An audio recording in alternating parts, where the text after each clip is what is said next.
Assalamualaikum warahmatullahi wabarakatuh. Salam sejahtera buat kita semua. Saya Hastiawan, nomor NIM 2892250196, Prodi S1 Manajemen. Kali ini akan menyampaikan presentasi tentang pengantar akuntansi sebagai dosen pengampu Ibu Merintan Berliana Simbolon untuk memenuhi tugas UTS semester 1 pengantar akuntansi. Silakan disimak. Soal UTS pertama, jelaskan dan jabarkan topik menganalisis transaksi. Yang kedua, jelaskan dan jabarkan topik akuntansi perusahaan dagang. Dan yang ketiga, buatlah ayat jurnal untuk transaksi di bawah ini dan dijelaskan dalam video. Analisis transaksi merupakan kegiatan yang penting dalam tahapan siklus akuntansi. Analisis digunakan untuk mengetahui pengaruh dari transaksi terhadap akun-akun sehingga membentuk persamaan dasar akuntansi. Sedangkan rumus persamaan dasar akuntansi adalah aset sama dengan kewajiban atau ekuitas ditambah modal. Penjabaran yang kedua adalah akuntansi perusahaan dagang. Akuntansi perusahaan dagang adalah proses pencatatan maupun prosedur akuntansi perusahaan dagang. Perusahaan dagang itu sendiri adalah perusahaan yang bergerak dalam bidang perdagangan barang dan kegiatan utamanya adalah penjualan barang. Kegiatan utama perusahaan dagang terdiri dari pembelian, pengeluaran biaya, penjualan, dan penerimaan profit. Berikut contoh soal menjurnal akuntansi. Kantor akuntan Alan dimiliki dan dikelola oleh Tuan A. Gedung dan peralatan kantor yang digunakan adalah sewaan karena sedang menunggu perluasan. Aset dan kewajiban perusahaan per 1 November 2020 adalah sebagai berikut. Kas 170.200, piutang usaha 190 juta, perlengkapan 20.750.000, tanah 30 juta, dan utang usaha 64.200. Transaksi bisnis selama bulan November 2020 dirangkum sebagai berikut. Tanggal 2 November, Tuan A menambah investasi di perusahaan dengan setoran tambahan kas sebesar 150 juta dan kendaraan senilai 75 juta. Di tanggal 5 November, membeli tanah untuk digunakan sebagai area parkir dengan membayar uang tunai sebesar 45 juta. Di tanggal 7 November, membayar sewa tempat untuk 4 bulan ke depan sebesar 40 juta.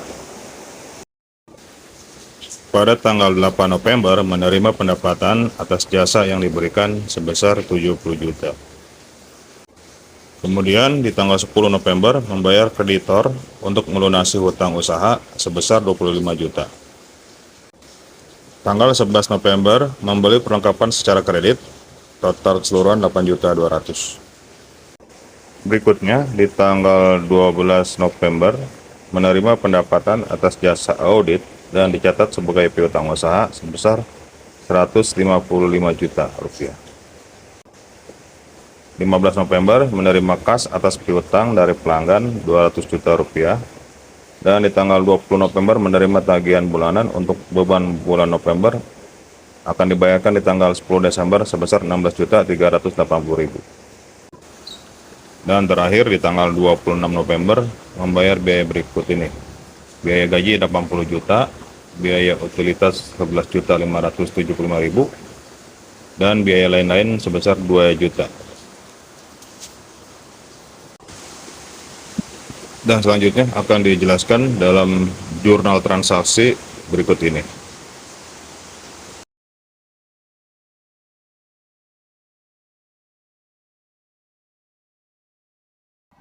Pada jurnal transaksi, di tanggal 1 November 2020, ada pemasukan kas sebesar 170.200.000 sama dengan modal berkurang menjadi 170.200.000. Di tanggal yang sama, ada piutang usaha masuk 190 juta dan di pendapatan menjadi berkurang sebesar 190 juta. Selanjutnya ada perlengkapan masuk 20.750.000 dan di dalam kas berkurang 20.750.000. Selanjutnya ada tanah sebesar 30 juta menjadi aset dan kas berkurang sebesar 30 juta rupiah.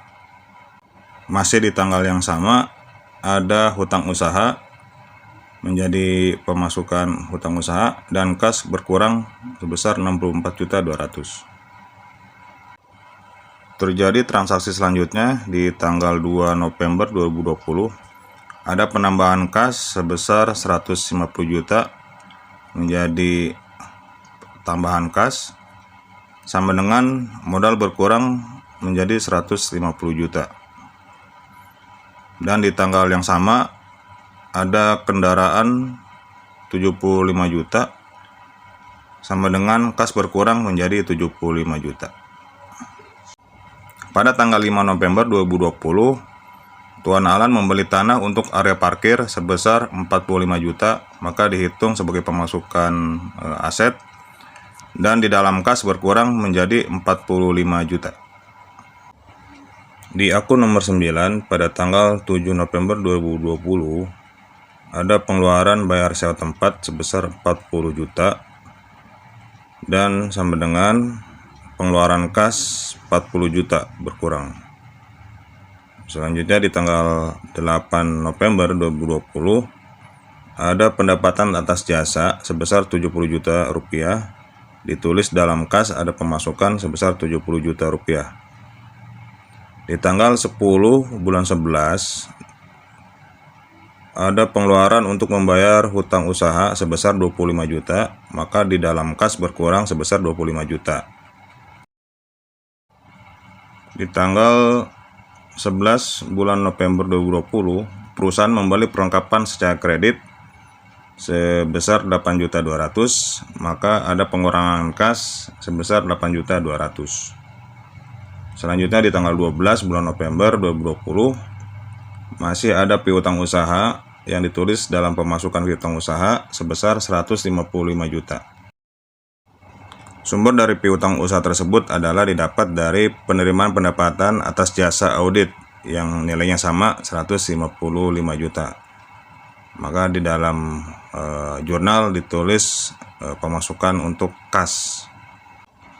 Selanjutnya di akun 14 di tanggal 15 November 2020 masih terdapat piutang usaha sebesar 200 juta, maka ditulis pemasukan piutang usaha 200 juta sama dengan kas berkurang 200 juta.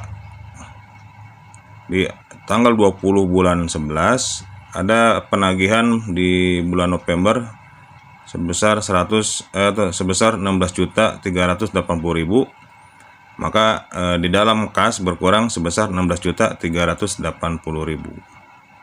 Dan di tanggal 26 bulan 11 terdapat pengeluaran diantaranya sebagai berikut. Ada bayar gaji karyawan total 80 juta, ada pembelian utilitas 11.575.000 dan biaya lain-lain 2 juta. Maka di sini di dalam jurnal ditulis dalam kas ada pengeluaran sebesar 93.575.000. Jadi total keseluruhan dalam jurnal transaksi kantor akuntan Alan dari periode 1 November sampai tanggal 26 November sebanyak 1.353.305.000 rupiah. Total keseluruhan untuk transaksi pada bulan November. Demikian penjelasan dari saya. Kurang lebihnya mohon maaf. Saya ucapkan terima kasih. Terima kasih pula kepada dosen pengampu pemerintahan yang sudah memberikan materi selama ini. Semoga apa yang saya sampaikan dapat bermanfaat dan bisa dipahami. Saya akhiri. Wassalamualaikum warahmatullahi wabarakatuh.